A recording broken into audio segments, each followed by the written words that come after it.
And we're going to get into all of this with former Europe, Africa, and Middle East editor for the Associated Press. We welcome back to the program, Dan Perry. Good to see you, Dan. Hello, Laura. All right.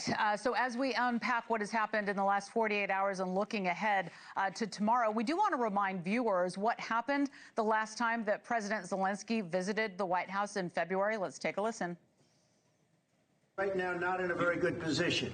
You've allowed yourself to be in a very bad position, and he happens to be right about it. From the very beginning of the war. You're not in a good position. You don't have the cards right now. With us, you start having cards. Right now, you don't have. You're playing cards. You're playing cards. You're gambling with the lives of millions of people. You're gambling with World War III. You're gambling with World War III.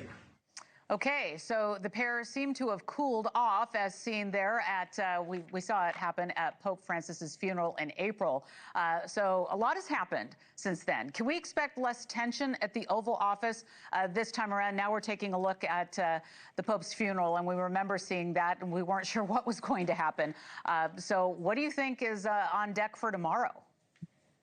Laura, realistically, with Trump, you never know what to expect. I mean, did people expect in February that you'd have an utterly unprecedented public humiliation and expulsion of a major world leader from the White House? I didn't. The concern among backers of Ukraine and people who don't trust Putin is that Trump will basically present a take it or leave it offer that is aligned with what Putin wants to Zelensky, and that's probably why the European leaders insisted on coming. They want to prevent him from being ganged up on, as occurred a few months ago. If he does that, Zelensky is not a dictator the way Putin is. He probably can't agree to a shakedown deal where he gives up a fifth of Ukraine or more. And if Ukraine doesn't agree to this, the concern among the Western alliance is that, the U.S. will say, well, you had your chance, you blew it, and walk away.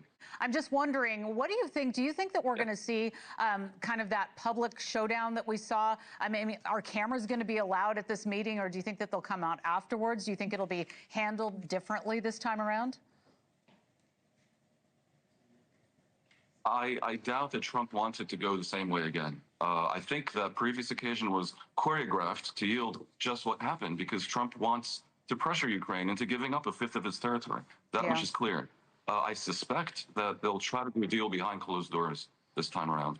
Yeah, that's but what. The question is whether the question, Laura, is whether it is wise to force Ukraine to give up a fifth of its territory. I've seen this compared to the Munich conference, where the UK basically forced Czechoslovakia to give up a Sudetenland. That didn't exactly stop Hitler. We didn't know what Hitler would do. He was an unknown entity back in the late 1930s. We know that Putin can't really be trusted. We know that Putin wants to subjugate the entirety of all Ukraine.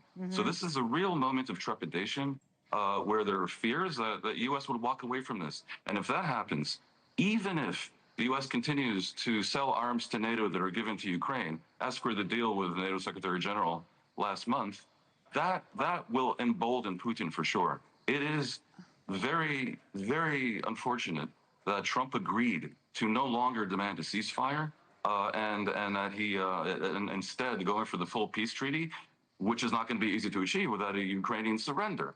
Why he would do that is bizarre. Why he no longer threatened secondary sanctions and expanded severe sanctions on Russia, which he was doing by a deadline that we've passed already until a few weeks ago, is weird. It just seems like Putin has Trump's number, essentially.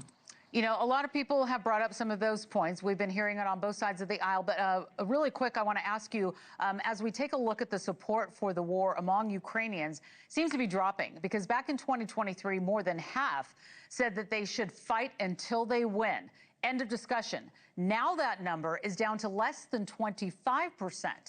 So when you take a look at these numbers on the screen, do you think this sentiment among Ukrainians will sway Zelensky's decisions and what he has ahead of him?